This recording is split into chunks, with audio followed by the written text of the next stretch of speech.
Welcome to Corner of the Galaxy, the show that talks 100% LA Galaxy soccer. We're glad you could join us. Now it's time to sit back and relax as your hosts navigate through the twisting, turning, but never boring world of the five-time MLS Cup champion, LA Galaxy. Hello, everybody. Welcome to Corner of the Galaxy on cornerofthegalaxy.com. I'm your host, Josh Guesman. Live in studio with me tonight is Eric, the Portuguese Hammer. We have a bunch of stuff to get to. The LA Galaxy get a come-from-behind 2-2 draw. It feels like a win. It feels like a little knife just stabbed into a little LAFC heart there. That's what it feels like. We have, of course, that game to talk about. A bunch of topics to talk about. Probably won't quite fill up the whole hour, but yeah, no, it will. I was lying. So we'll definitely get to talk about that. And, of course, the LA Galaxy have a Sunday game against Orlando City, an ailing Orlando City. Oh, man, are they ailing. So we have lots of stuff to get to, but before we do all that, let's say hello to my wonderful co-host, a man who was brave enough not to go to the game last night as I traveled to the new LAFC stadium, but Mr. Eric, the Portuguese Hammer. Eric, how's it going, buddy? It's going all right. It's great to be back. It's been too long. It has been. It was your fault. Yeah, it is my fault. I agree. Okay. Yeah, it's been on me. Okay. I wasn't banned there. I wasn't serving red card suspension. No. Yellow card accumulation. I've kept it clean, but now I'm back. It's good to be back, especially after last night's win. Tie win. It's a whatever, tie. Yeah, whatever you want to call it. A draw victory. The 1 point win. A victory. I don't know. Is that the victory didn't work? The victory. Yeah, I think maybe that went in the wrong direction. But anyway, we have a lot of stuff to get to tonight, and of course, we start with the best thing, or the thing that's going to dominate most of this, is talking about the draw with LAFC. This is a highly anticipated match. We knew that. Yeah. Listen. I get it. Eric. I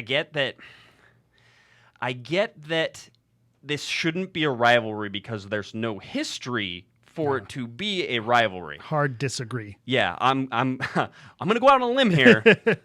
I'm going to say these teams really don't like each other. Yes. It's a flat out rivalry. It's a rivalry, and the rivalry is real. And I think what happens is the Galaxy for the past few years, especially even, when Chivas USA was in town, it's still, you're by yourself kicking that ball against the garage door.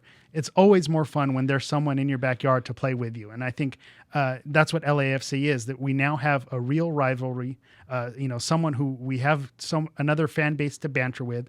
We have, people to talk smack with.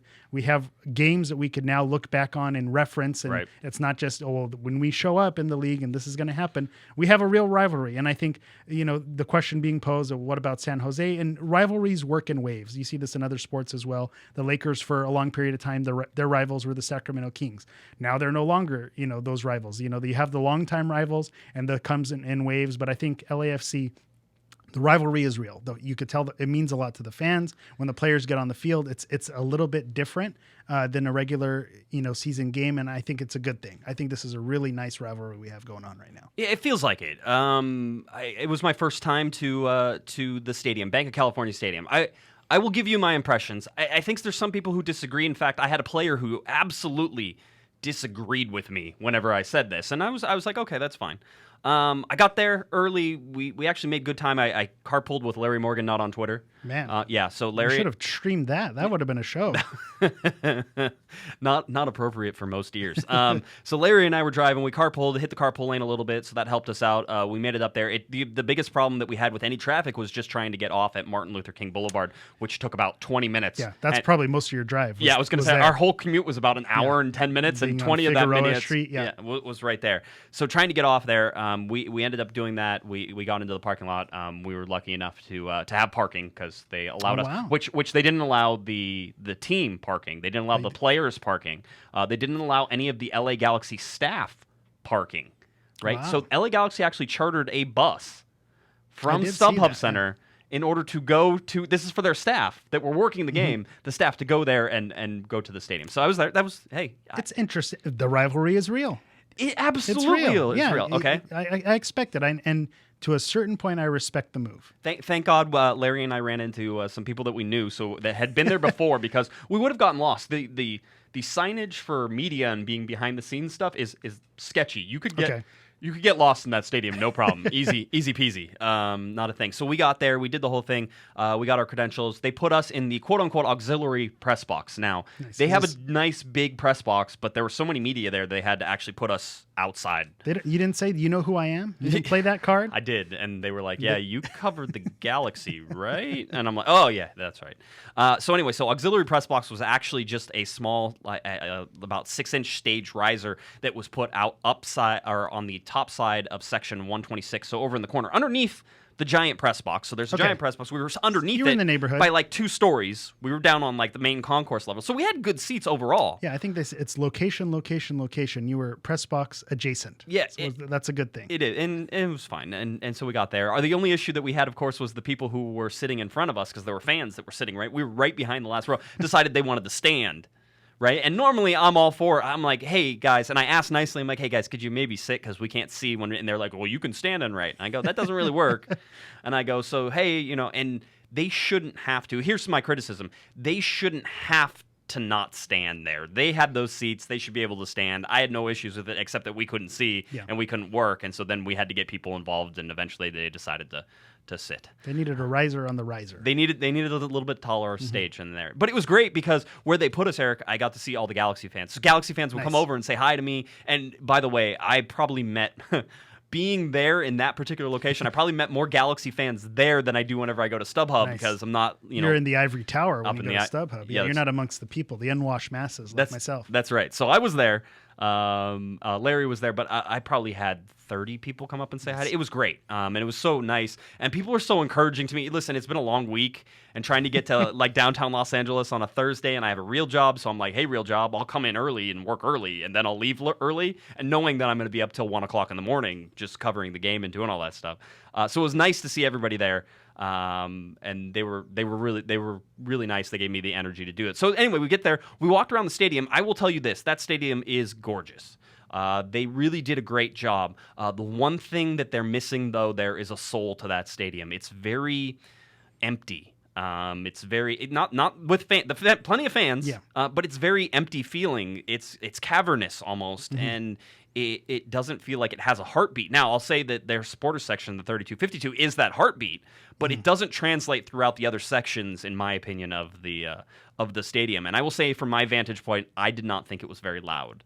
I was told that by players that they thought it was very loud, and that they really enjoyed the atmosphere. Everybody really loved playing there, and it's great. That's a whole bunch of things there. But that's my view, is that it's missing a heartbeat. And you're supposed to be in the heart of Los Angeles. You're supposed to have this idea that they represent all of the local Angelinos right there, that just down from the downtown core, and it just feels cold and not there. So, and I think part of that is by design as well, because I've gone on a scouting mission over to the bank in other weeks as well, and I understand exactly what you're saying, because technically they've checked all the boxes. They have all those things that you say, okay, they have the restaurants, they have the beer stands, they have the way the design is set up, kind of that Art Deco style.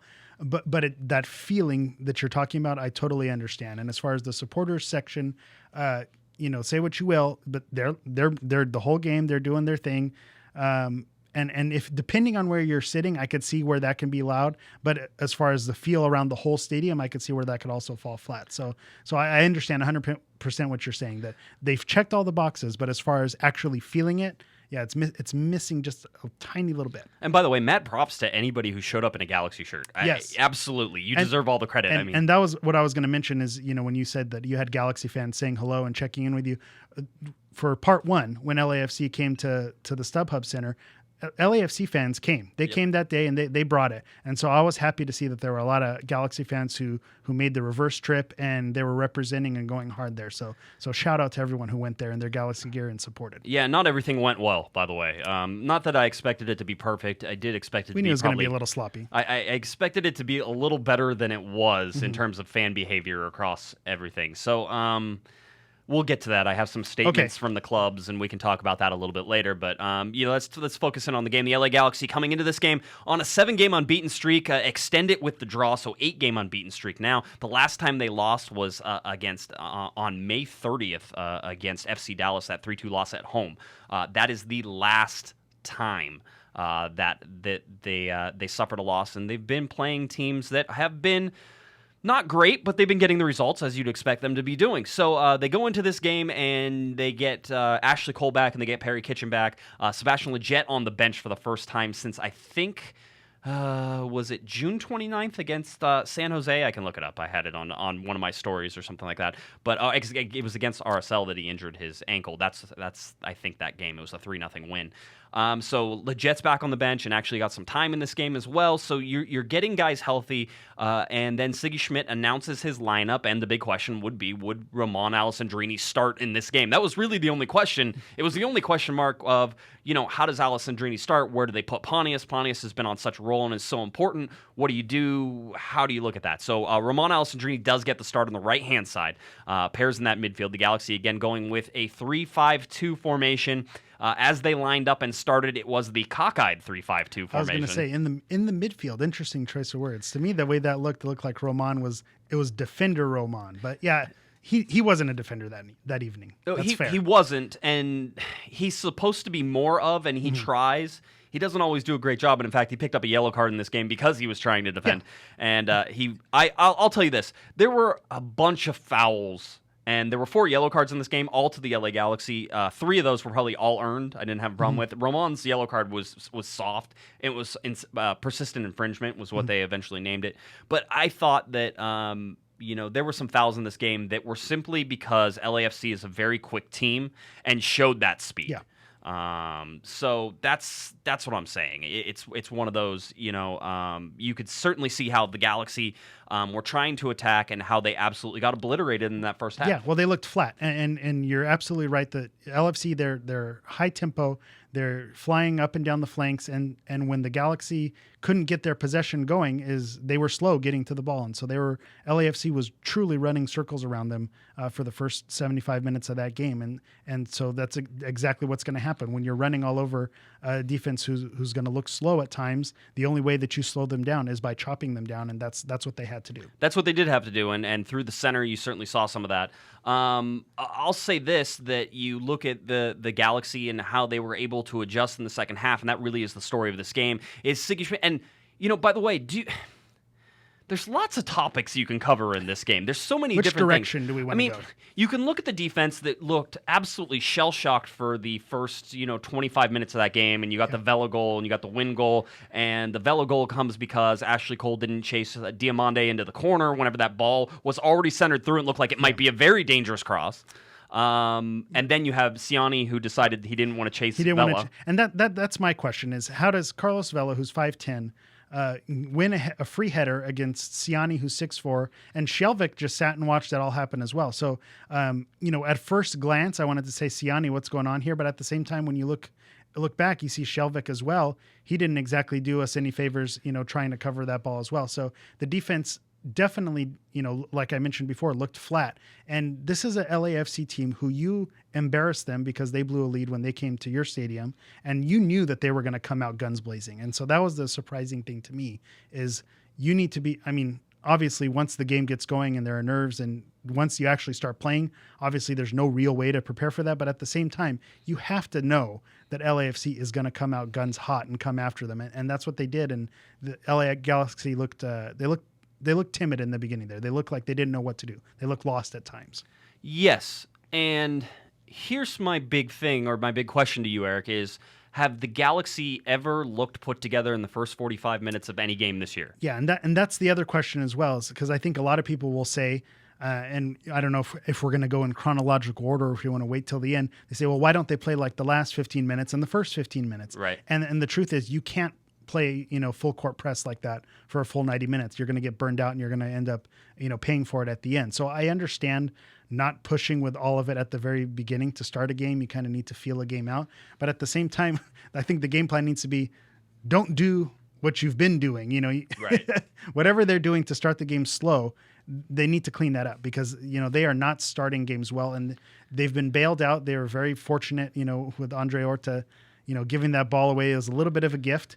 But at the same time, Kamara still had work to do there. And so you give the Galaxy credit for tying that game, but it could have been very different, a very different scoreline. Had some, things bounce off the post a different direction. I was going to say 3 times LAFC bounces off the woodwork. Yeah, we can be having a very different conversation, having a very different feeling after this game. It's funny, though, whenever you look at the stats, and this is why you can't pay attention to the stats, it's actually it is an LAFC-dominated stat look whenever you take a total look. 18-5 in terms of total shots, which isn't ridiculous, except that most of the Galaxy shots came in the last 10 minutes. 7-4 on target in favor of LAFC. Off target, the LA Galaxy had one more, 8-7 than LAFC. Block shots 4 to LAFC, 3 to LA Galaxy. You look at the overall possession, and this is how you know the Galaxy were losing this game for most of this game, is that they had the edge on possession over LAFC, which you would never, you would 53-46. Okay. And there were both 2 huge swings, one on the front side in the first half where LAFC I think they do in 10-minute periods or 5-minute periods, whatever, had almost a 90% possession. Okay. And the Galaxy on the flip side in the second half had an 88% possession within those intervals. Okay. So you had 2 of those, and then it was just the offset of where that balance fell in between those. And I was shocked and amazed to see that the LA Galaxy actually came out on the possession. Yeah, that's surprising. When you said that surprised me, because I was expecting you to say LAFC outpossessed, but that's the style that the Galaxy plays is waiting for direct to counter. Yep, yeah, exactly. But, No. Wow. Yeah, it didn't go that way, which again shows how the Galaxy were losing. Stats. Hey, shove it. Hey, listen to me, stats. You're not paying attention. All right, things aren't working right. No, so it's one of those things that you see. With the Galaxy is that whenever they're losing a game, they usually have more possession. The other team sits back. This was, and I will go back to the first half because I think this is a really important play. It's important for 2 reasons. It's the foul Perry Kitchen made on Mark Anthony Kaye. Okay. That ended up putting Kaye out, broke his ankle. And now it's not a dirty tackle, and I've heard some LAFC people try. No, there's no way. I even had a broadcaster. I'll even Dave Denholm was covering the game, obviously for 710 ESPN. He's the LAFC voice there, and he does it. And he was like, it looked a little harsh to me, and I'm like, it was barely a foul. Yeah, it just was there an was no unfortunate intent there. contact. It was bad timing. He planted wrong. You see fouls like that all the time. It just where his foot caught on the turf. It was unfortunate. I don't think there was any malice behind it. Perry Kitchen, being who he is, he's a bruiser, he's a dominator, and of course, he's going to catch some ankles, catch some feet when he does his tackles. But I don't think there was any malice behind it. He caught him. It was bad timing. Bad timing when I looked at it again. Yeah, so it certainly is. So whenever you look at those and you see that play, now it's big because one is Lee Win ends up burying the free kick on that, which, by the way, I totally missed. Never saw it. And even watching on TV, ESPN missed it. I didn't know what was going on. I was like, what just happened right now? It was because substitution. It was because Atuesta came on. And everybody was watching that, and I'm typing, and all of a sudden I hear, wow, I'm like, what the heck? I look at Larry, and I'm like, what happened? So in stadium, that was confusing. Yes. Okay. In stadium, we had no idea he was going to take it that fast. And it was sort of one of those, it's in the back of the net. And I think maybe he even did it in terms of trying to fast play it. Okay. So it was, here comes Atuesta, he's coming on, blah, blah, blah, whole deal. That's great, except that, it was quick, and Bingham didn't get over. Bingham didn't get over, the wall didn't jump. He credit to Win. He caught us. Yeah, caught us snapping. Absolutely was napping. Yeah, but so here's the thing. The reason that's big, though, is that Atuesta comes in, and I talked to some LAFC staffers afterwards, and they're saying, Atuesta's really just coming back into this team and getting healthy and trying to figure out ways. So he comes into this game and now has to play, 70 minutes of that game. He gets tired in the second half, and you certainly see that. And you saw that their substitutes didn't have the effect they were. They brought in Rossi off the bench, which I was like, that's a great move. I mean, you're putting the pedal down. You're not going to sink on this one. You're definitely going for the win. I get it. It makes some sense. And I think all of their substitutes sort of fell flat in this game, and I really think that's where the Galaxy picked up. I will also say that looking at this game, first half, we agree, total domination by LAFC. The Galaxy were lucky not to be down by more than 2 goals. There were some deflections and some woodwork and some different things. I will say this. I think the Galaxy did a good job on Diomande trying to isolate him. I think he had maybe 1 shot. He ended up getting an assist. Yes. But he got the assist on a hustle play right, where, it was a mental breakdown for the Galaxy defense. And then the shot that he created, all credit to him for creating it. I mean, the Galaxy, they were trying, but they were able to shut him down for the most part. But Diamande, he's someone who's been very dangerous as of late, and the type of play that he has, he's someone who scared me coming into this game with our defenders' speed and the way can be physical, because even though we have physically large defenders, they don't play like physically large defenders. So the fact that they were able to keep him quiet with the exception of the assist was a good thing. It is, and I think they did. I'll tell you who scared the ever-living bejesus out of me whenever you're watching. I didn't have an answer, and I knew the Galaxy didn't. Was Latif Blessing. Yeah, he was all over him. Amazing guys like play. that do kill the Galaxy. They do. Yeah. Well, it's speed, and you knew it. And I was talking with a broadcaster before this game, and we were talking about the Galaxy, and they're like, okay, so what do you see the biggest weakness? I go, they can't handle speed. Mm-hmm. I go, especially on the outside the wings. I go, down the middle, they're a little bit more stout, but there's no speed on this team. If you don't have Alessandrini, who's fast? Mm-hmm. If you don't have Boateng, who's fast? I was just going to say, Blessing did to the Galaxy what Boateng does when Boateng is at his best. Yeah, except that Blessing's a more technical player. Well, so much more technical. That's why I gave the clarifier. When Boateng is at his best, and those touches fall ever so. When Boateng plays against RSL, that's what Blessing gave us yesterday. That's what it was. Okay, yeah, I got it. No, that makes sense. So no, I mean, you look at that, and those are the things. I will also tell you this, and I'm going to say this, and I guess I'm an unabashed Dave Romney homer. I guess people will call me that. DR4 for Ballon d'Or. That's what I've been saying for a long time. I will tell you this. I think that he's way faster than he looks, which I would really feel great getting to tell him that, I'm sure. Hey, dude, you look really slow, but you're way faster than that. I mean, at the end of the day, these are professional athletes. Yes, they can run. They can run. You think so? I think so. Maybe. Maybe not Siani. We'll see how it goes. He speaks French, right? He doesn't listen to this. Yeah, he's a large man. I'd like to, I do appear at StubHub Center every once in a while. I'd like to. He'll find you. Stay clear. Yeah, he'll find you. He's Big Mike. He'll find you. No problems. No. So that's what you saw, but you saw the Galaxy not be able to cope with that. So that's I say all this to lead into the second half discussion, and the second half discussion it's a more interesting one to me because we know the Galaxy are a second half team. They're a second half of the season team. They're a second half of the game team. Anything that can be second half, they're second half. Sigi Schmid's not getting the credit that he deserves, and I am somebody who's certainly been very critical of Mr. Schmid on a regular basis, but the adjustments that he's making in substitutes and in tactics in the second half, just in the last 4 games, have seen the LA Galaxy look completely different. Now, I'd love for him to be able to figure it out, before. Maybe they need to watch a little bit more tape to be able to figure it out beforehand. But Sigi Schmid was adamant, and it's fun because Bruce Arena would never talk tactics. You could never say, "But what did you do tactically, Bruce?" And he's like, "Who cares? We won the game, or we didn't score enough goals." Bruce. Yeah, exactly.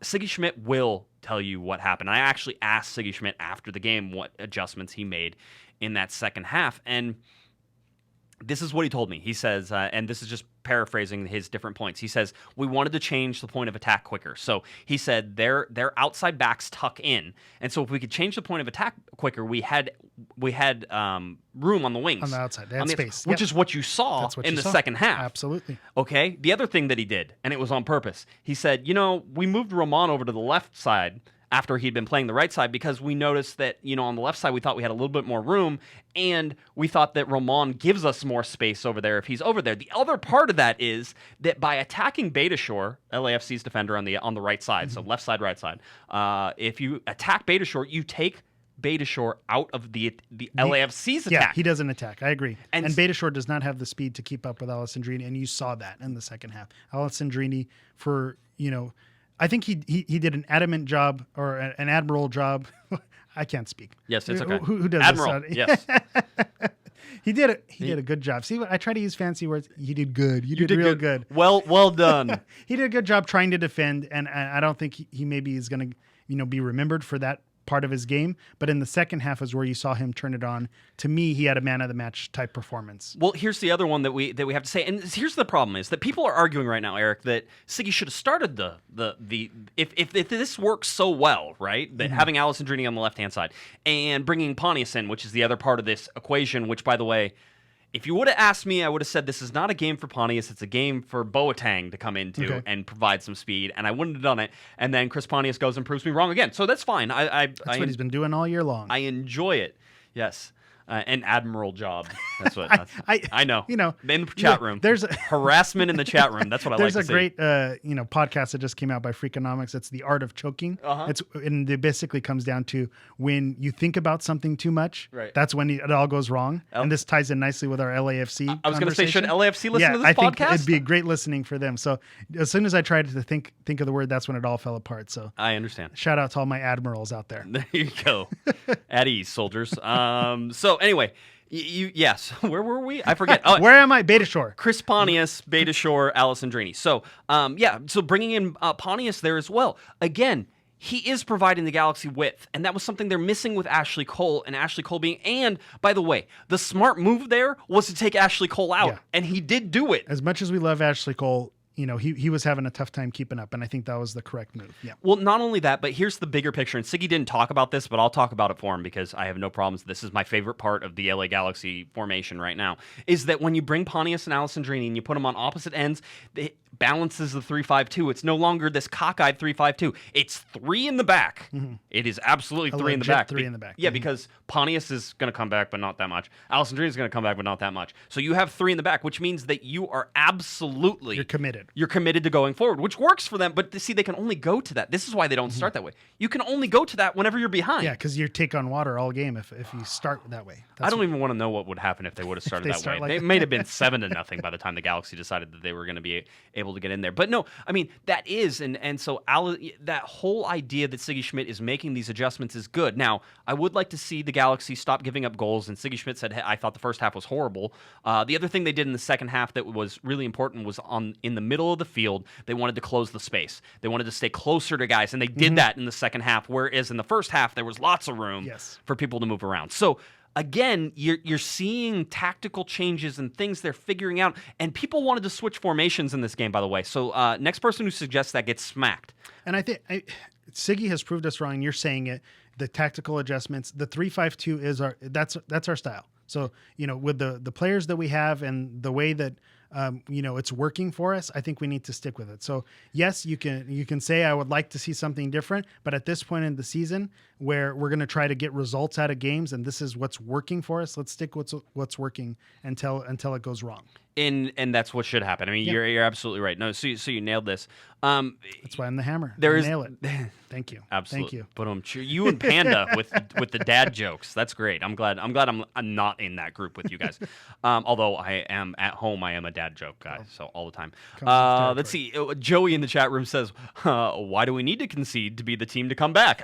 Joe, you're right. You make an excellent point. Listen, it's you have to say one thing. And I was talking to Taylor Twellman after the game. I had just texted him, and he covered the game for ESPN.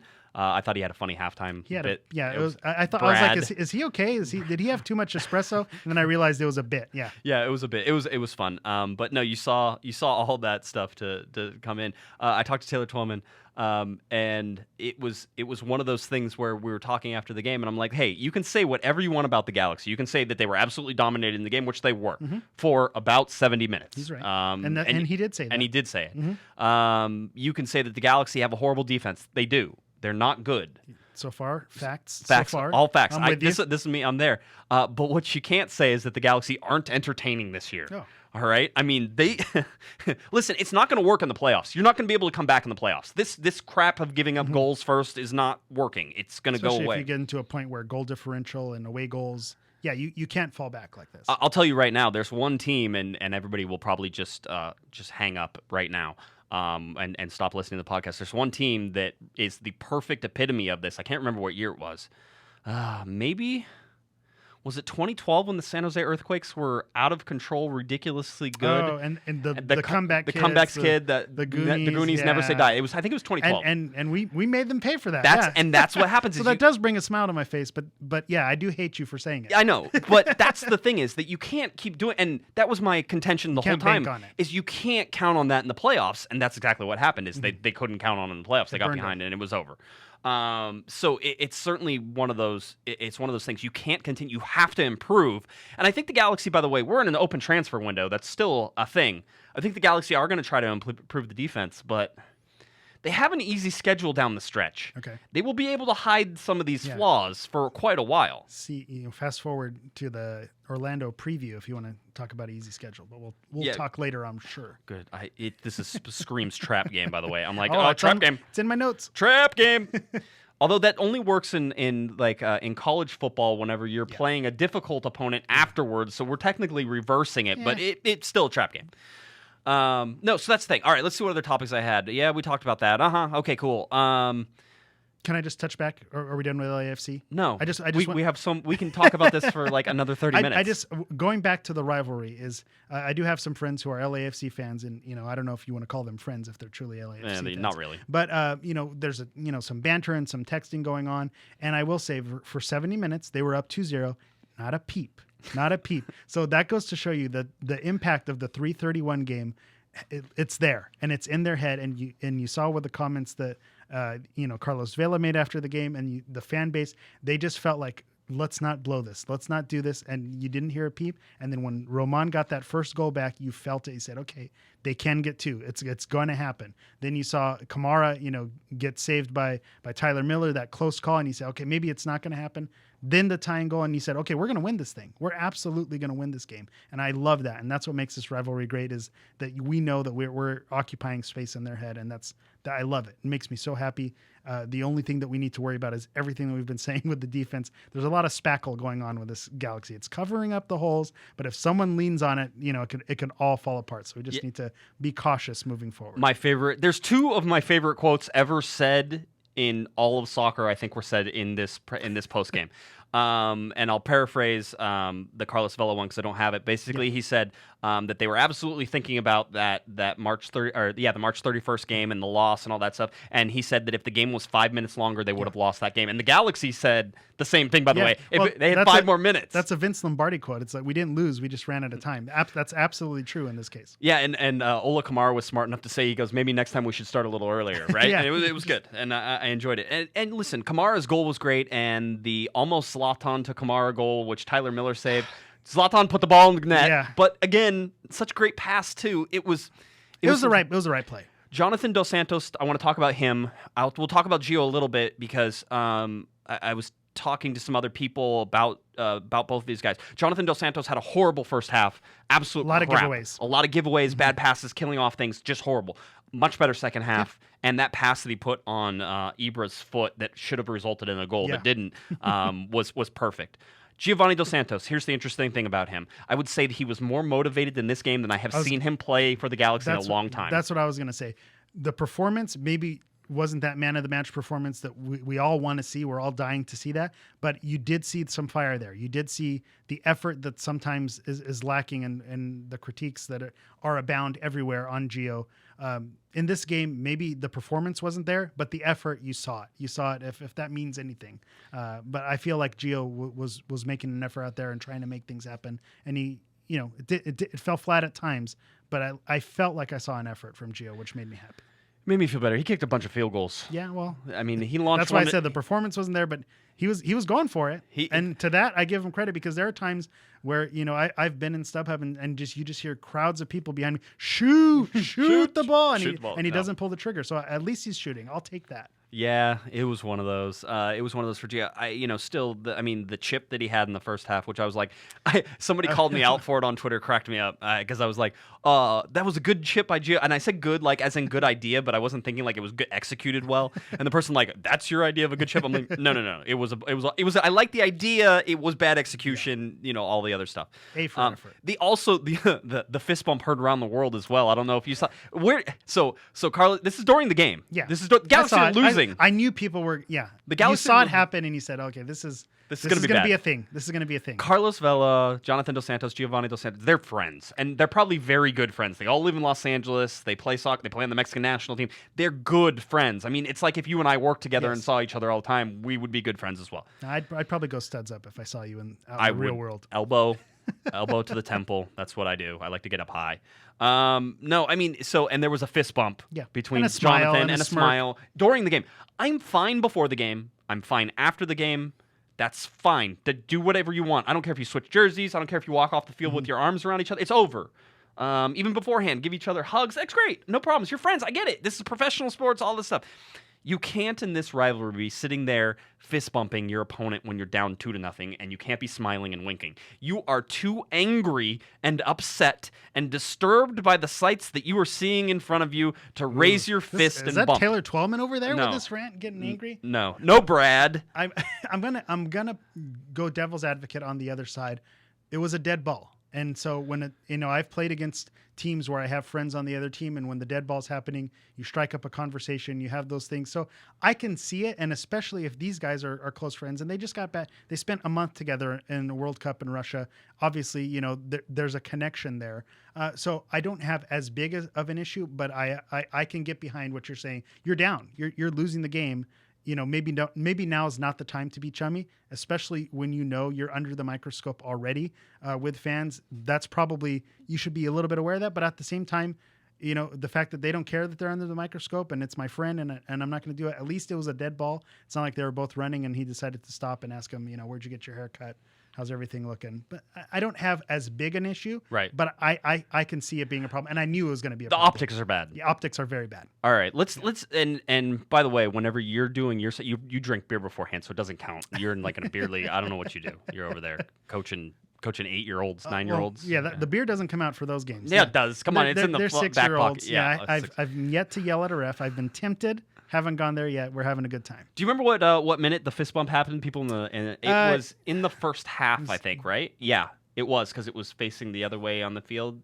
The Galaxy were losing 2-0 already. It may have been the second half. Maybe it was second half. I think it may have been the second half because the Galaxy were losing 2-0. Yes. Somebody screenshotted it. Sure. I saw it. That for sure was true. Okay, speaking of optics, we agree that optics is bad. Let's talk about some other optics, some fun stuff. The LA Galaxy, in their wisdom, decided in the marketing of this particular match not to act like it was a big deal. I get it. Okay? Here we go. We're having fun here. Yes, I know. I get it because you're saying we're a big club. You're a little club. We don't worry about this. This is just another Thursday night game. MLS right in the middle. By the way, they're saying 61st minute for people who are looking for it. 61st second minute. half. So I was correct. You could say it, Josh. Yeah, you were right. I was wrong. Wow, it's just like being at home. That's where you do the podcast to get away from this stuff. That's right. I'm supposed to be right. It's my kingdom. I've built it. Right. I'm supposed to be the king and be right. No, so they decided not to market this game as anything more special. Here's my problem. It's not. It's a huge game. It's a big game on the calendar. The players know it. I was talking to a Galaxy source beforehand who's very close to the team, and he told me basically it would be difficult for you to convince this team that there was a game on Sunday because they were so focused on Thursday. Okay. And all the players were amped up for it. Everything was pointing towards this being a huge match, and everybody knows it's a huge match. And even though there's a Galaxy resistance to saying this is a rivalry, as we talked about before. You still want to beat them. There's nobody else and on. You're going to brag when the you schedule. beat them, and you're going to. And they had their clever tweet ready after saying, we robbed a point from the bank. Yep. Again, devil's advocate. Why do I get to be the bad guy here? So I like that, by the way. See, it is different than home. Yeah. All right. So acting like it's just another game, if that's the Galaxy stance, that's okay. But the players ramped up, the fans ramped up. Everyone knows this is a big deal. So does it really matter what the Galaxy's stance is? If the fans are all into it, everyone's getting into it. You should be promoting that, though. I mean, it should be a call to arms for people who are maybe on the fence about coming to go to a game or to support a side. Like that's right. There should be something that's like pick a side, okay, like Civil War. I'm done. Well, and they can get very dangerous in this with the blackout and whiteout. It's like LA is black, LA is white. This can get it's very dicey where they're going with this. I kept wanting to say the good guys and the bad guys, and I'm like, no, because the good guys white. Yeah, be and very black. careful there. there. That doesn't but work. okay, I'm done playing devil's advocate. It should be a big deal. You have, especially coming from my podcast, Guys in Shorts, where soccer isn't exactly looked at in a bright light. So this is your chance to say, look at this rivalry. We're in Los Angeles. You have two teams here now. You have great players on both sides of the ball. This is a big deal. All eyeballs should be on this game.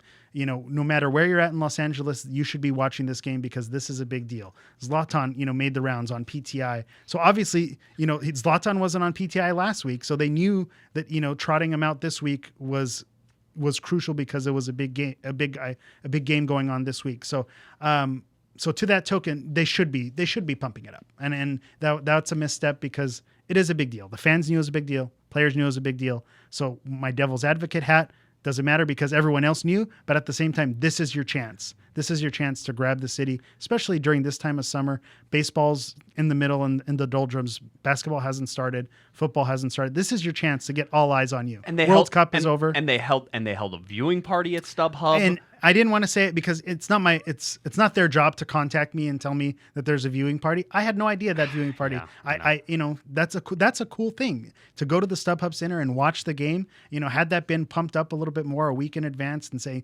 come on out to the StubHub Center. Let's get as many people as possible. Let's support our team. That's an opportunity where you can get more people who maybe haven't been to the StubHub Center before, but this is a chance to come in for free and check it out. And you say, wow, this is a pretty cool stadium. Let me come back when the game is actually here. Yeah, missed opportunity because I don't remember seeing anything about that viewing party until I saw videos after the fact that there was a viewing party. But again, it's not their job. It's my job to seek that out a little bit. But if that was being blasted all over the place, being a Galaxy fan, the Twitter algorithm, I'm going to see it eventually at some point if it keeps being put out there. Yeah, it was. Again, I think here's the other thing. An LAFC fan came up to me. Somebody I've known for a while, and we were talking, and with this particular person, she was like, how do you not do this just for MLS sake? It's still MLS. It's not like it's some giant league. Do it to promote soccer. I mean... Well, you saw MLS built hype around it with their video that they put out. That's exactly. So the league, it's important to the league. There should be a hype about it. Every time these two teams and by the way, this rivalry week, this thing that happens between them is my most hated week. I don't like it. I get LAFC fans in my mentions that just want to argue about LAFC stuff. Yeah. And I'm like, I don't care. I cover the Galaxy. Yeah, like this is my job to cover the Galaxy. Yeah, I got a little frustrated yesterday with some LAFC fans. And you see Galaxy fans are on like super We're edge. on edge. Yeah. I felt very inadequate yesterday. My insecurities were on full force on Twitter yesterday. But that's how you know it's different. And it was never that way. Chivas USA. Oh, cool. It was never serious. Oh, I cool. agree. I agree. Let's go watch that game. That's a win. We can call them and make fun of that aspect of their team, but it is different this time around. That's for sure. Here's another fun thing that we get to into the little like nooks and crannies of this, the mental edge for the LA Galaxy now. This is huge. And I talked to Romain Alessandrini, I talked to Ola Kamara, I'll paraphrase for you, because I have not had a chance to go back and listen to the tape and then put it on the podcast because I didn't get home till 1:30 last night. So I just sort of scraped into work as best I could. And Eric and I, by the way, were late on air by at least a minute and a half because we were scrambling. Nobody noticed. I didn't even just Power went out, the clocks were off. It was something happened. We're sticking to I had to use the facilities. My water's empty. I don't have water. This is the craziness that happens on a Friday behind evening. the scenes, you guys have no idea what goes on over here. It's craziness, madness. All the interns, all the Corner of the Galaxy employees. Wait, I have madness. The makeup crew. I have the wide shot right now. Nobody believes that. If you're just listening to us on the podcast, you're missing out on some of the fun stuff we do on the live show as well, and showing some different things. So certainly you're welcome to do that. But the mental edge, this part is the biggest part. I asked Ola Kamara, I'm like, do you feel maybe just a little bit like you're in their head? And he looked and he smiled and he goes, yeah. He knows. He knows. He goes, yeah. Yeah, because they're thinking about what happened to them, and now it's happened twice. He goes, you have to think, and he goes, just the way it happens. And Romain Alessandrini asked the same thing. He said, basically their heads dropped. You could tell that the LAFC, whenever Romain scored that goal, such a huge goal for him. You felt it, yes. Such a huge goal. By the way, a mistake by Walker Zimmerman that allowed the ball to get to Zlatan. Who had a great game up until that point. Was really doing well on Zlatan, but you knew he was going to get tired, and eventually you can't. You can't do it for full 90 minutes. You can't. That's why Zlatan. That's why being a striker, if I ever want to die and become reincarnated as anything, it's a striker. You fail 99.9% of the time. You do it 0.1% of the time, and you're awesome. That's why I wanted to be. That's why I was a striker. I don't think so. Not with that body type. You look more like a. I was Mike Ciani as a forward. Imagine that. Well, at least he wouldn't have to play defense. That was again why. You're figuring me out here, Josh. Yeah, I know. It's exactly. I'm finding. You know what? I'm Sigi Schmid. I'm making those second half adjustments. But no, the mental edge is huge. They go to play this game at the end of August, which is when the third part of El Trafico will take place. And for everybody belly aching about that name, grow up. Nobody cares. All right? The best thing doesn't get.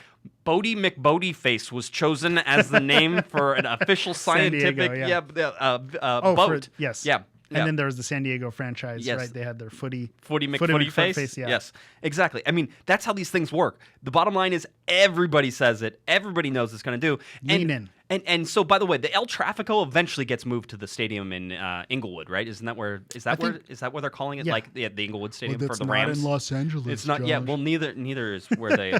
They're in South Central as well. Is that not in L.A.? Is that not? No, it is in LA. Yeah. But still, kind of. I think if they're going to do 3 at a time, one at the bank, one at the Stubby, and then one in Inglewood, and I think you call it. I think. Well, here's the other thing: is we know the schedule's eventually going to change with the addition of. That's true. More, It that may they're not- only going to play each other twice, and so you may just play both of them at. Which, by the way, there should be 70,000 people for this game, and then it's. I mean, oh man.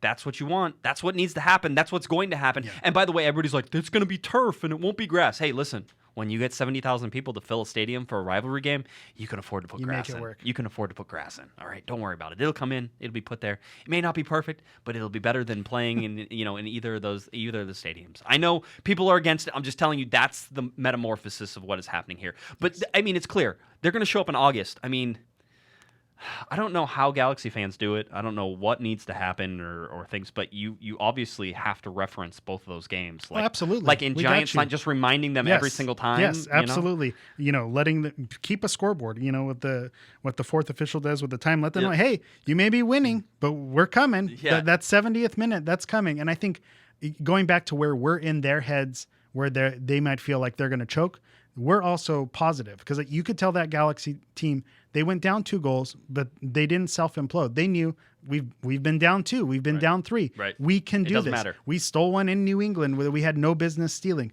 We can put together goals and put together goals quickly. And I think that's the other part of this is not only are you in their head of them failing, you're pumping yourself up. Your confidence goes up because you've done this so many times. And I think that's the positive. Well, and not only so we look at the mental edge against LAFC, and you also get the mental edge just in terms of the Galaxy have been down and come back, and they down and come back, and you don't want to keep doing it. We've already said that. You can't keep doing it. But there's a belief in their minds that they can do it, and that's a good thing to have. Somebody said that the Galaxy have cojones. Yeah, they do. They do. They don't care if they not go down. Not always, but they do have cojones. And the other thing, I think someone else that's that same tweet, and I apologize that we're not referencing you, but cojones and luck. And I think when you look at teams that do make championship runs, and dare I say it, I know that's a bold thing to throw out there, but you get the lucky bounces. You have the ball go in at the right time. You have you get the right call, the right offside call that the linesman doesn't raise the flag. There's luck involved. That's the way the ball bounces. It goes that way. So when you see the Galaxy getting calls go their way, when maybe they the penalties, we still only had 1 penalty called on us, but maybe you get the lucky bounces the other way. There is luck involved. There are certain things that just fate has it and it works itself out. So maybe the fact that they are getting this lucky, this is a good sign because they're luck is on their side for the first time in maybe a long time. They are a flawed team. Yeah, they will not go far in the playoffs. That's why maybe you need that luck. That luck is what's going to get you there. You're not going to get there with the spackled defense that you have. So you're going to need the luck. It all works. All right, more fun stuff. And this one is there's 2. We're going to end the LAFC talk with 2 of my favorite things that happened on the night. I don't want it to end, Josh. That's what happened the last time these 2 teams played. It was a 2-hour podcast or something like that. So I don't think we need to go that far. Fair enough. Number 1 thing, and possibly my favorite thing that ever happened in front of me, just because it was surprising and it was shocking and it was hysterical, like in terms of, he's probably going to want that back. Bob Bradley came off the field, and I tweeted about this. Bob Bradley came off the field. Larry and I had made it downstairs to where we were waiting for the locker rooms already to open, and you have to go through this club, and it's nice little digs. I mean, it's cool thing, but you have to get through people in order to get there. We made it all through. We were there, but before Bob Bradley had to come off the field yet, we didn't know this. Mm-hmm. So we're there. We're standing there. Me and Larry Morgan, not on Twitter. We're talking to each other. We're talking to some of the PR people. Blah blah blah. Oh great. Okay, sounds great. And all of a sudden, you hear some profanities being screamed down the tunnel. And I'll do my best. This is the PG version. Family show. I don't have the bleep button ready. But it was God bleep it. You have to be bleeping kidding me. And it was screamed in a deep, dark like way. It was not a happy person saying this. Well, that's not a happy phrase. Yeah. And then what? So we didn't see who said it, but then Bob Bradley came right out, and you're like, it was Bob. That's who it was. I knew that voice. And he was seething with anger. He was so mad. Rightfully so. And as he should be. And it probably brought a warm smile to your face, right? I chuckled. Well, it was just because then he obviously he says it before he gets to us, but he then comes. It's like you know how like you're shouting in a club or something, and all of a sudden the music goes down and you're suddenly screaming. Yes. That's what it felt like, and he sort of like looked at us like like great. I just said that right in front of people. It's one of those things. But yeah, no, it was he was very upset. And they have done this. This isn't just a Galaxy thing. That escalates. Why. Yeah. That escalates it. They've done it once to the Galaxy before. And you're like, oh, you definitely think you would have learned your lesson about that, right? That you can't sleep on the Galaxy and that you better put the match away. And then they've done this in other games as well. So this is an MO for them, is to give up leads in games. I mean, they should technically have a bigger lead on everybody. They're in second place in the Western Conference right now, and they should be better. That's the scary thing. They are. The Galaxy are just behind them, by the way. 4 points back. Yeah, didn't close any distance, which is okay, because this is a away game. The draw is what you want. Yes. You want the win, and the win was there. Okay, so here is the other amazing thing. Are you a Snapchat guy? I do filters with my kids because they enjoy the filters, but I don't really dig into it. Okay. Yeah. So you know all about the filters, and you know the geolocations that you can do, right? Yes. There's a hero amongst Galaxy fans on the night. His name is Guillermo. Oh, we know who it is. Oh, awesome. He said it was on Facebook. I think this is the person. He said it was the best $17 he ever spent. You can, for $17, create your own geolocation filter that comes in. And so he put one out, and it said, it was great. It has a picture of a goat with an LAFC hat on. It has an LA hat on and the goat and everything, and it says, "I'm an original." And the original's in quotes. Yeah, correct? Yep, in quotation marks. I'm an original, obviously referencing back to Chivas USA and the goats and everything else. And so there were LAFC fans who didn't realize that it was a joke, and so they were using. Oh, I didn't know that part. That's great. They were using the thing. So there were people out there who are using the actual Snapchat filter with the I'm an original, like in quotation marks, and the goat there and everything, and just happy as a clam. Well, and because I'm sure, because LAFC, it's a scene. So you have people who have no idea about Chivas USA, and they might not know about the rivalry. So they may just think, hey, this is a cool goat. I like this. First you have the eagle, now we have the goat. This is amazing. It's an animal menagerie. That makes me happy. Yes, that makes me very happy. So Guillermo, if it's you, shout out to you, Guillermo. Your $17 well done. Made a lot of people happy. Well done. I think. And that, by the way, great troll. Creative troll. And the fact that it worked. It was great. I mean, one of the guests at my wife and I's wedding did that for us. Like, had a geolocation thing. Like, by the way, everybody's like, G-I-O? Geolocation? See, there you go. Where's marketing, Geo? LA Galaxy marketing. Pay us. Just send us on over the check. But no, they did it for the wedding, and it was cool. But again, it's $17. It doesn't cost a whole bunch to do it, and then you can do it. Oh, man. Bravo. Very well done. Well done, Guillermo. Well done. The people's champion. All right, I think that's it for sort of the LAFC game, at least the game part. We get to the uglier side, and certainly you saw the videos that were out there of and so far it's mostly just videos of LAFC fans attacking Galaxy fans. And granted, I cover the Galaxy, and that's going to show up in front of our eyeballs more than anything. That's the world I'm in, so you certainly saw that. There was obviously there were some problems in the supporters section. There was only supposed to be 109 tickets sold. I think more people than that showed up there, or they sold more tickets than fit in the section. The sheriffs were called. That's on them. If you sell the tickets, you check that. That's really on them. I think that's on LAFC. This all comes down to being petty about this stuff, and it's the same thing. Is that. And were they counting seats, right? They were counting seats. Well, they said 100. They were like, we're only going to allow you 100 tickets. And then the Galaxy say, well, if you're only going to allow us 100, we're only going to allow you 100, which ends up placing LAFC fans throughout the entire stadium, which is what happened at LAFC. There are Galaxy fans throughout, yeah. You can see the specks of white throughout. It was nice to see in terms of the support. And listen, they were spread out. I would imagine that there was probably 1,500 to 2,000 Galaxy fans there. I mean, that seems a pretty accurate. It's a guess. It's totally a guess. I didn't sit there and count everybody, but there was probably at least 1,000. Okay, that's fair. Which I would guess more, but sprinkled all the way around. And I think there probably was, and I can't see everybody from where I was sitting. So clearly, needed a higher riser to see. I was lower. All 2,000 of them. Yeah, I could see the people who were standing right in front of me. No problems. So that was it. But there's stuff. So up in the supporter section, in that one designated section, there were seats that were broken, and that's gonna. Okay. I think I talked to Kevin Baxter, and he told me 78 seats were broken in there. So a little bit of that. But you also had people getting attacked. We saw beers getting thrown. There was reports of people getting sucker punched from behind. All the stuff that you really don't that's what need you to don't see. want. We have 2 statements that came out, each from each club. One via Twitter, one via Kevin Baxter of the LA Times, Panda himself. Put this That's one why out. I want negotiating the piece, is the Panda. Is the Panda. That's who you should. So this one's from LAFC and 3252. It says LAFC president owner Tom Penn and Joseph Zacher, president of 3252, released the following joint statement regarding fan misconduct at the LAFC versus Galaxy match on July 26th.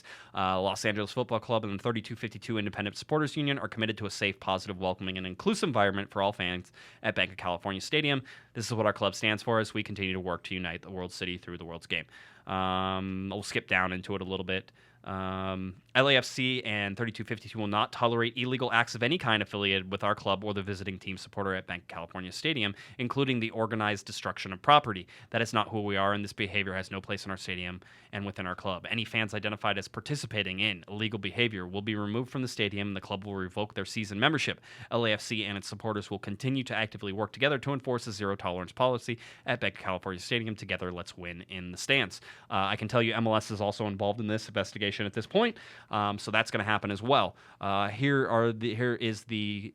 It's not a statement, but it's a Twitter, a tweet that came from Brendan Hannon from the LA Galaxy. He says there were some incidents at last night's LAFC versus LA match at the Banc of California Stadium. The passion for the LA Galaxy and LAFC is evident throughout Los Angeles. We are working to identify all of the issues and find solutions. Our goal is to continue to make soccer fun. So that's the 2 statements, and that's where it goes. I would tell everybody, don't be stupid.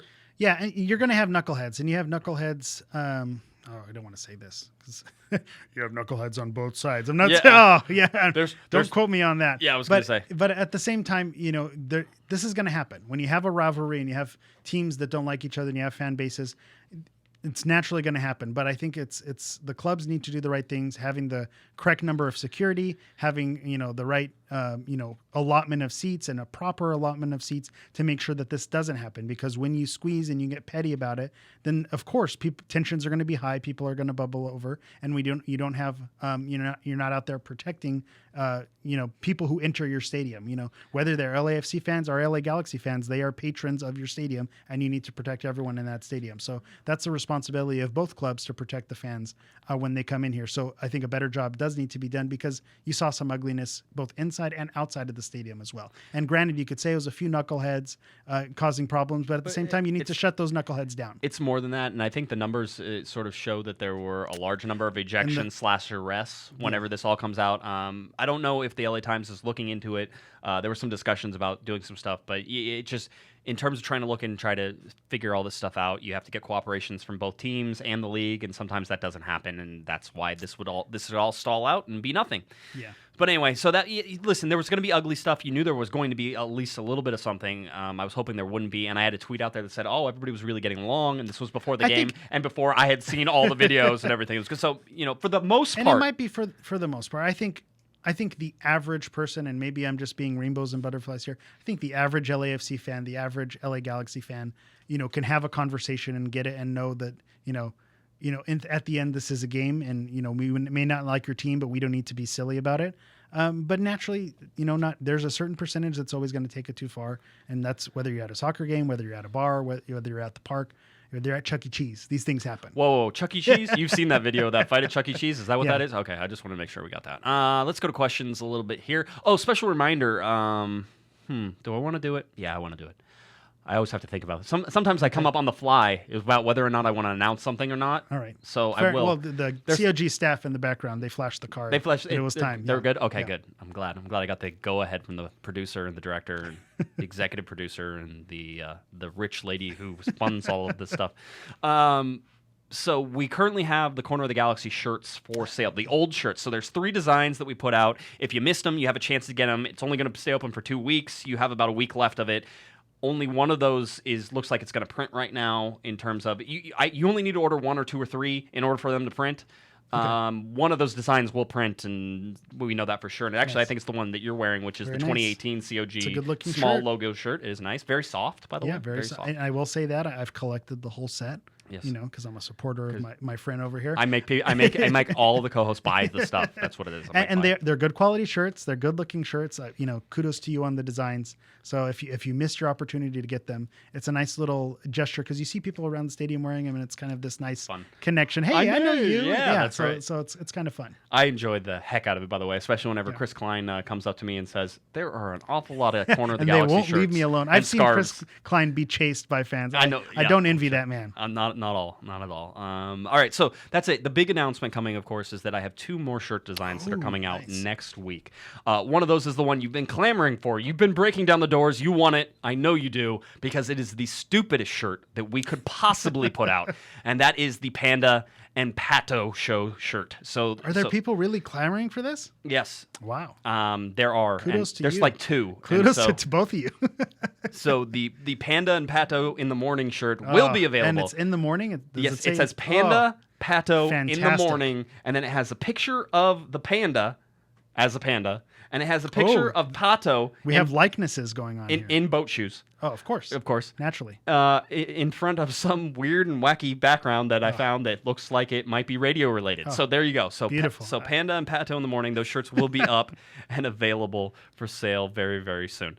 The other one we have is a special one. It's a one that has been floating around the internet for a little while, ever since we heard of Zlatan Ibrahimovic and what he said when he introduced himself in front of the joke that he told, which is, do you believe in God? And the answer was, everybody was like, yeah. He goes, then you believe in Zlatan. And then he scores the goals, and Sigi Schmid turns to Dominic Kinnear in the famous March 31st game during Zlatan's he goes, do you believe in God? Right? And so that's it. So it says believe in God. And it says G with a 9 and a D on it. You'll see the design. Nice. It is a solid, good looking stuff. It's a solid looking shirt. I really like it. So I think everybody's gonna like it. So those 2 coming up next week, probably Monday or Tuesday next week. Those will be open. They'll be open for 3 weeks. Nothing ships until everything's done, so we have about 3 weeks to get through it, which means that they'll be here for playoffs and the stretch run and all that stuff, so you'll be able to wear those. The Believe in God shirts. You could have a nice cult following here. Everyone gets the same Nikes. Somebody's like, it's going to be a good time. Somebody goes, you're really going to tick off, I see on my own show. Ooh, you're really going to tick off, some religious kids, people with it. If you're watching me, go to bed. Earmuffs. You're really going to tick off some religious people. And I said, why? I'm telling them to believe in God, whichever God they choose. In this particular case, I believe in Zlatan. So yeah. I'm with you. Yeah, so that's the one that seems to be coming up next. So those are the 2 shirts that we'll have. You can look for those on our website, cornerofthegalaxy.com. You can click on the shop button. You can order scarves there, everything else. That's something that you want to do. 2 questions. This one is from @A for the Road. He says, he or she, I honestly don't know, if there are no injuries or suspensions, what is the best starting 11 for the LA Galaxy? Cole and Kitchen were subbed off when the 2 goals went in. So what are you thinking, Mr. Eric Portuguese Hammer? The best starting 11, no injuries, everybody's healthy. No injuries, everybody's healthy. No suspensions. No suspensions. Yes. I think I have Kamara and Zlatan up front. Okay, easy, yes, and that is correct so far. Good job. That's an easy one. I have Gio underneath them. Yes, that is still correct, okay. I have Jonathan Dos Santos and Perry Kitchen. Yes. And then I go back to my 5 defenders. Okay. And I have Ashley Cole on the left. Okay. I have Siani and Shelvick. Okay. In the middle. Right. I also have Dave Romney in the middle. Okay. And I have Chris Pontius on the right. So Romain Alessandrini isn't in your starting? It's on my super sub list. If you're going with the 5-3-2. It hurts. It hurts. Well, you have to go 3-5-2 or 5-3-2. And if we're being real, that's the realistic. I would switch Gio and Roman. I could be easily convinced to do that. Even though that's not normally where he plays, I could see that working.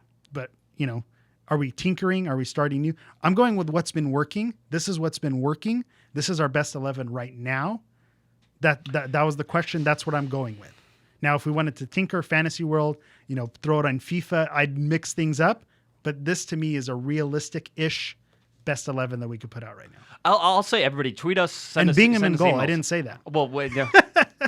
No, Some people were wondering. I think Jorgen has played in every single game. I think Bingham has played in every single game. I think that's it. Okay.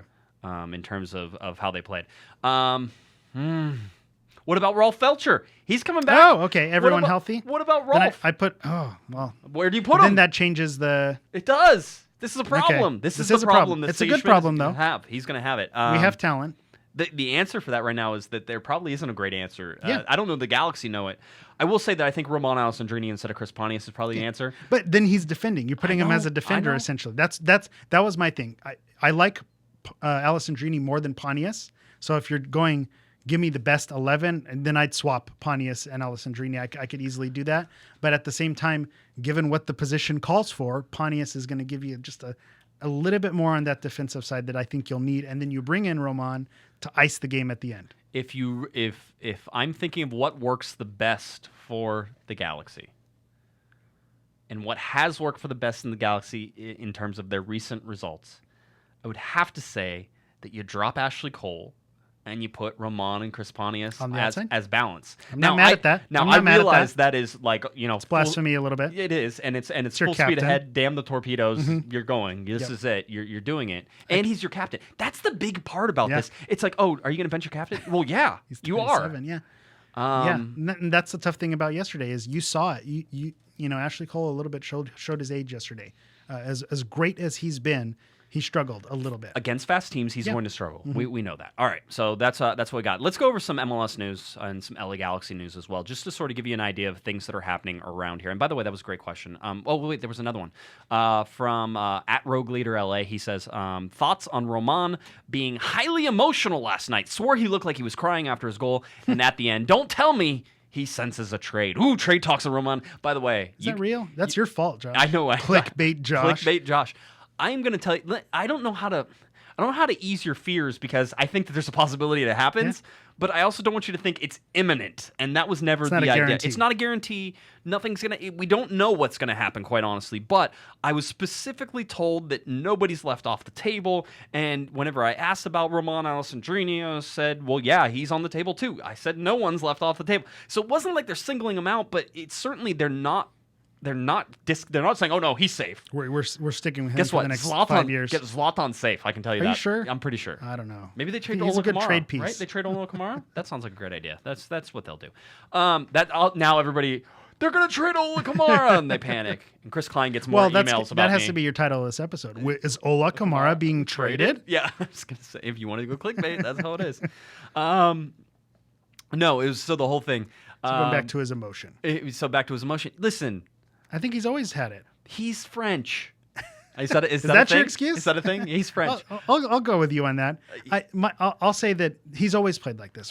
He's someone who, since last season, when he's come onto this club, he loves to flash the LA sign. He, bumps his chest, points to the crest. I think that's his style. He's always played that way. And so I think he got extra emotional because he knew the opponent. And he didn't play in the last, El Trafico. That's right. So I think the fact that this is his first time getting to play in the rivalry and getting the first goal to spark the comeback, the emotions were running high because he's French apparently. So the emotions are running high because of that, and he always is. He's throwing his arms down, angry. I think that's just his style of play. So maybe he was extra amp up, but I think it's more the rivalry than it would be, sensing a trade. Yeah, I really like. I don't. The more and more he sort of is starting to define where his role is and having success now. Remember, he was not having success earlier in the year, but he's a very valuable trade asset. That's the whole point of this, is you look on the team and who is one of your most valuable trade. Oh, well, if you need defense, if you really want to fix the defensive problems, who can you get rid of? Oh, let's get rid of Mike Ciani. Okay, who wants him? How do you make that happen? So, I mean, that's the whole idea. You're trying to get defense, and I think the Galaxy are still looking at defense, and that's the thing. By the way, there is a trialist in with the LA Galaxy right now. Tell me more. Yeah, I know, and I forgot that this was even happening, and I didn't good have it. Pod. I was like, oh yeah, I'll just So, say. the I'll tell you in a weather. second. Okay. San Jose. Let's talk about San Jose real quick. And there's some No, it's interesting. not. Let's do this for a second. San Jose traded an international slot to Montreal for $100,000. I put out a tweet that said, "Wow, Montreal's renting an international slot for the rest of the season." Okay. And everybody's like, "Can you do that in MLS?" Okay, so how international slots happen is they reset after every season. So If you don't use it, you lose it. so you use it, And then if you trade one, that team doesn't get 9 next season. It loses one, and it comes back to the team who has it, so you'd have to trade it again if you wanted to do that. So that's what I mean by renting it. I want you to understand that is what is happening because Montreal is making a move. Right? What language do they speak in Montreal? The mostly? French. Oh my! Did you just link Romain Alessandrini? Oh my God! They want Michael Ciani. All right, that's who they want. It's all the Big Mike. Yeah. Exactly. That's exactly how it goes. So that's something that's going on within MLS right now. There's also I don't know if any of you subscribe to The Athletic. But I recently subscribed. I do. Yeah, one of my favorite writers, Paul Tenorio, who has been on this podcast. He's great. I love Paul. Did a article on the LA Galaxy. Here's the highlights for it because if you want to read it, you have to subscribe. I'm not going to read the whole thing to you. And by the way, it's a longer piece, so you're going to want to sort of do that.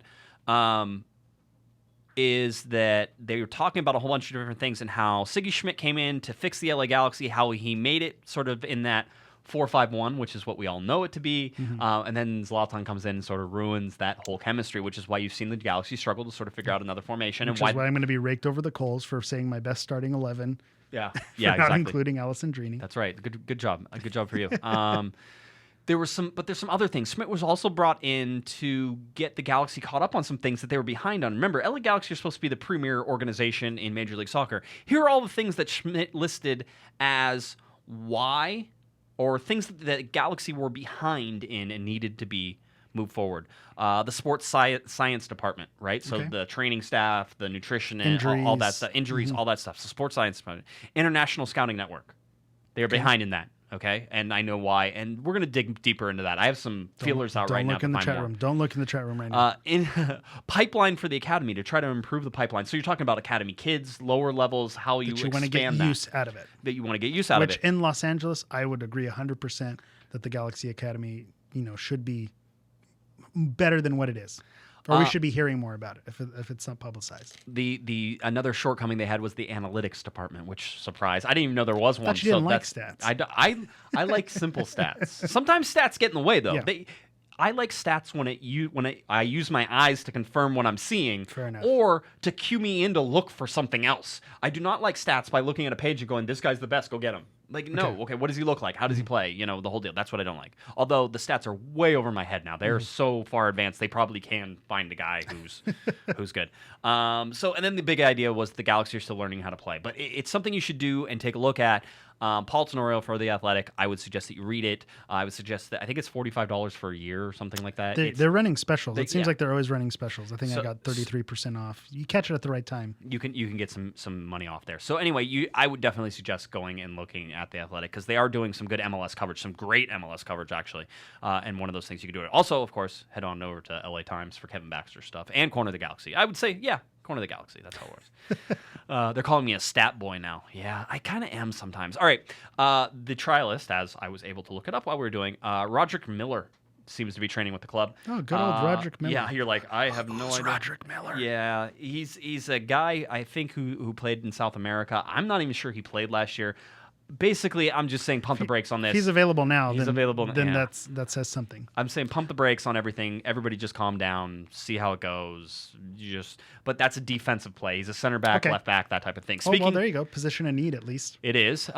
Seeking out the defenders, looking at new signings. LA Galaxy 2 signed at the open tryout. Remember the LA Galaxy have these open tryouts? I know. I'm still bummed I didn't get picked. And they do it like in England, and they do it in other places, and they try to find these things.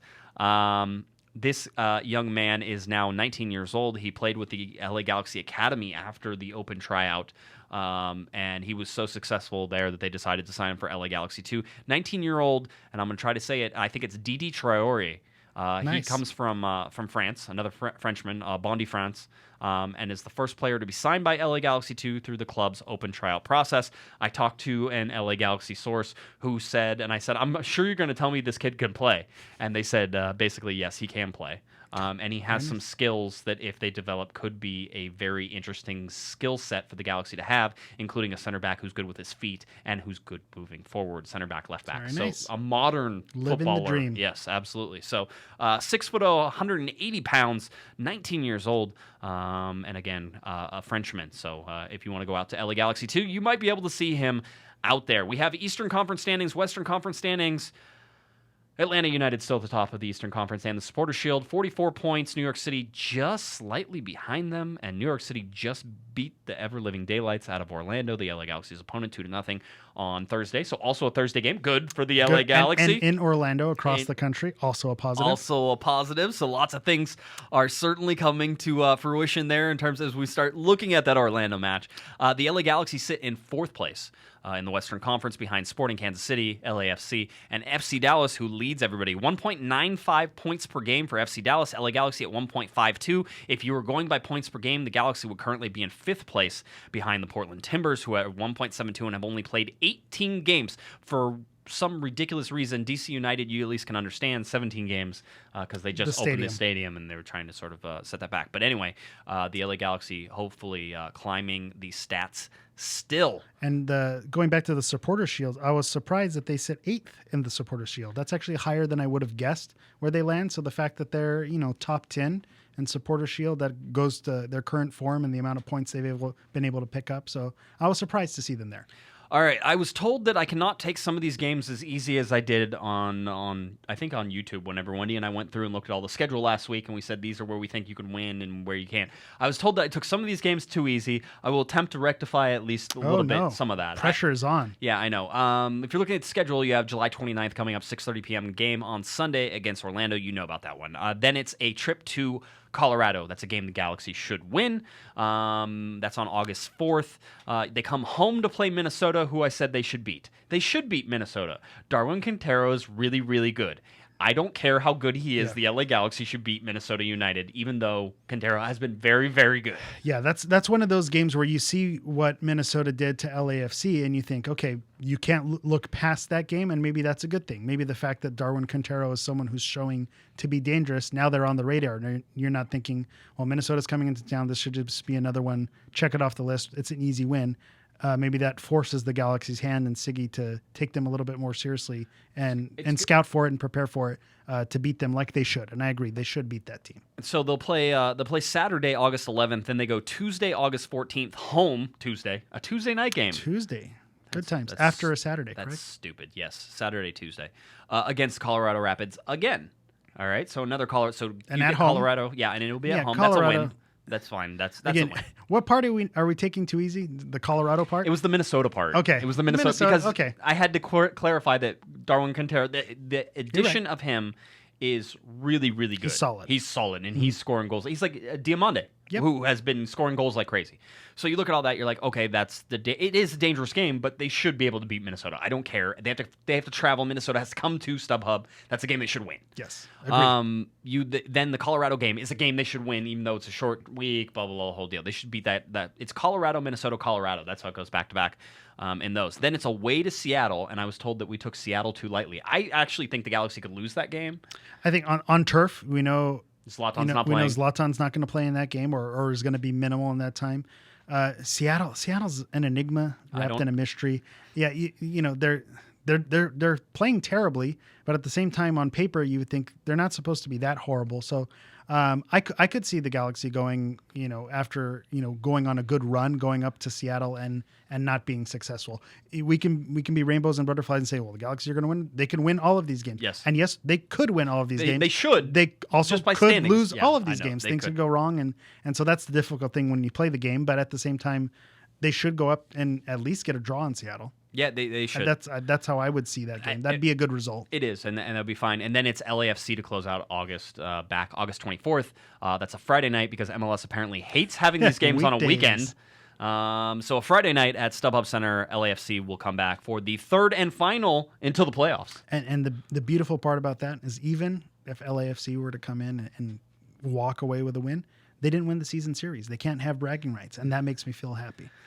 I mean, let's see. Can you say that? Yeah, they'd have the final say, the last laugh. But at the same time, we'd have to see the game played. It would be tied. It'd be tied. And then you could go by goal differential or no goals. one really does that. That's not important. But they would do that. They're petty like that. They are, exactly. But then nobody would win it. I think the Galaxy get a draw or a win in that game. And then they win it. They win it. Yes. Bragging rights all done around. And done. And then they beat them in the playoffs because I think that's where it's heading. Hey, listen, I think the Galaxy are going to make the playoffs in the Western Conference. They've been playing. You look at their schedule, all things point to that. That's how it works. I think that can work. All right. Orlando. We don't need much time for this. This is not something we need to dive into all that much. Which is why it's a trap game. Yes. Which is why I think when I was here before the San Jose game, it was eerily similar. You say San Jose's terrible. They're second to the bottom. This should be easy work, and we saw what happened there. So yeah, I know. Orlando coming off a game on Thursday from Orlando. They're going to need to travel, short rest on a terrible, terrible run. I think you had the stat on 1-11-0. They've won one out of their last 12 games, and they've lost all of the other games. It's not like they've drawn. Yeah, they've lost the rest of them. So this should be an easy victory for the LA They have Galaxy. the worst goal differential in Major League Soccer at -18. Yikes! I know the goalkeeper only has one shutout. Yeah, and they're going back and forth between Bendick and Edwards Jr. and blah blah blah. It's a family show. Careful there. Okay, and so they also lost Shane O'Neill, who got a red card in the last game against New York City. So that's one of their center backs. So that will be something. It'll be a factor. Dom Dwyer, Kevin Baxter once. I was going to say Kevin Baxter's Dom Dwyer. You stole my joke. Oh, it's so easy. So that's how it goes. No, so Dom Dwyer's in here. Sasha Kleshin's in this team. I mean, they have some good pieces. Will Johnson as well. Came over from Portland, but they got rid of their coach. They got rid of Jason Kreis. They're in a bit of a crisis. Kreis and crisis. Oh wow! Oh wow, that was a good headline. You said you weren't going to go there. I know. I'm sorry. I didn't mean to. It was on accident. But it's a game the Galaxy should win easily, handily, and that's why it's a trap game. Yeah. You can look past this game, and you could already start looking at Colorado. You can say, the Galaxy having been so emotional. Yes. That's the thing. Big thing. They were looking at this Thursday game. This Thursday game was the one circled on their calendar, and they put a lot into it. You could see Romain, what it meant to him, and the grass stains on his jerseys. He was feeling it. Zlatan, how important it was to him. He wanted to get things done. He was unhappy to walk away with a tie. He wanted the win. So they got up for that game. So to come back on Sunday and say, this team's not that great, maybe not take it seriously.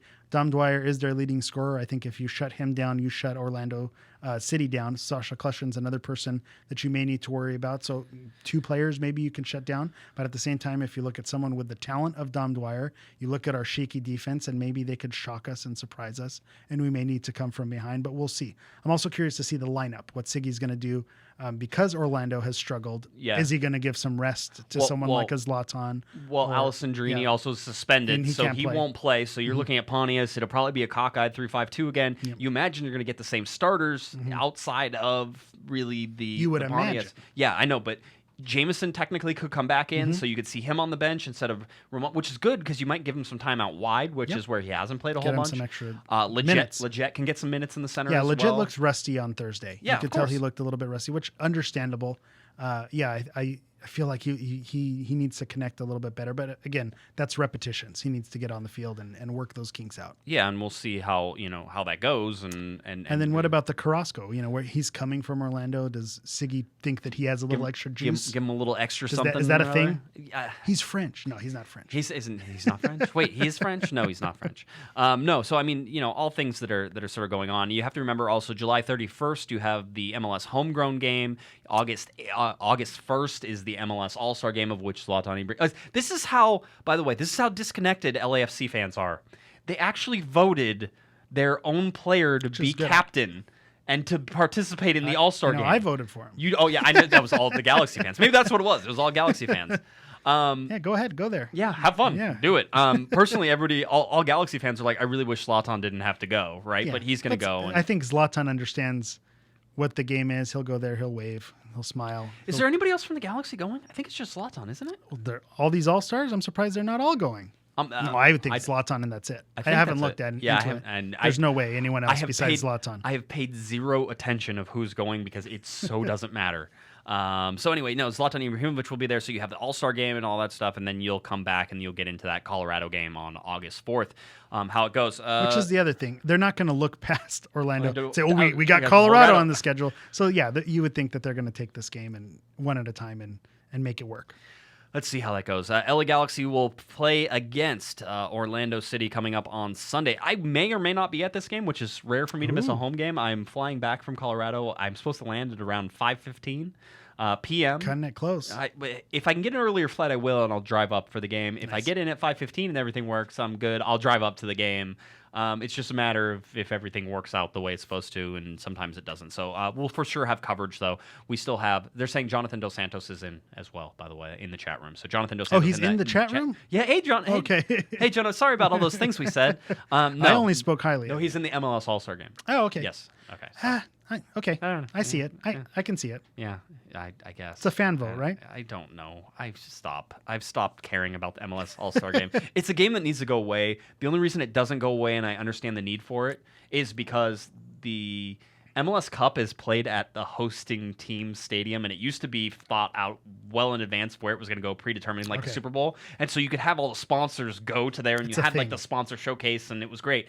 But as soon as they went, a corporate event. Being they don't have very long to go between when they find out where it is, they can't do it, so they do it at the All-Star game instead. Okay. And so it's a chance to schmooze and say, come look at the shiny object. Sunday, no Ronaldo, most likely. No, probably not. Sunday, July 29th, 6:30 p.m., broadcast on Fox Sports 1, LA Galaxy versus Orlando City. That's a game the Galaxy should win, and quite honestly, it's like a 3-1 scoreline, and you run away. I think they're going to lose. I think they're going to lose Trap 3-0. Game?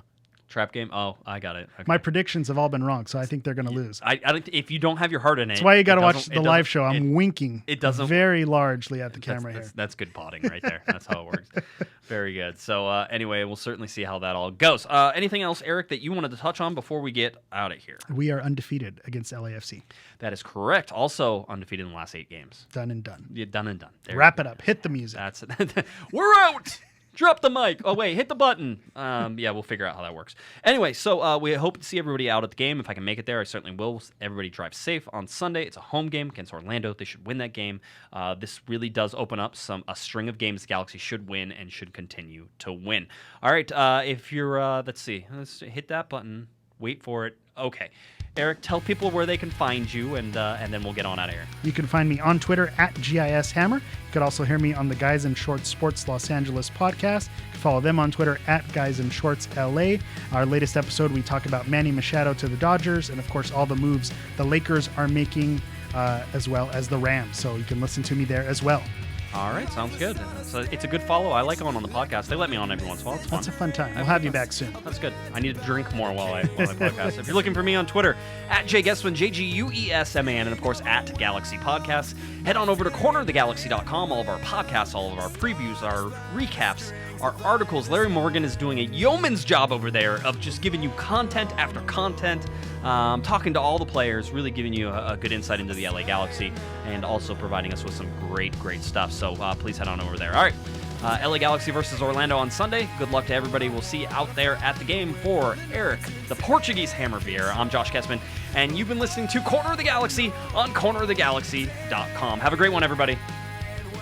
You've been listening to the Corner of the Galaxy podcast on cornerofthegalaxy.com. You can follow the show on Twitter and Instagram at Galaxy Podcast, and be sure to check out and subscribe to iTunes, Stitcher, and Facebook by searching for Corner of the Galaxy. And for all of your independent LA Galaxy news, discussion, and entertainment, including this podcast, head on over to cornerofthegalaxy.com. Fans, thanks for listening. We ask that you be kind and courteous to your neighbors as you leave the podcast. We thank you for joining us and look forward to seeing you again. Until then, I'm Michael Araujo, and on behalf of the entire Corner of the Galaxy crew, goodbye, everybody.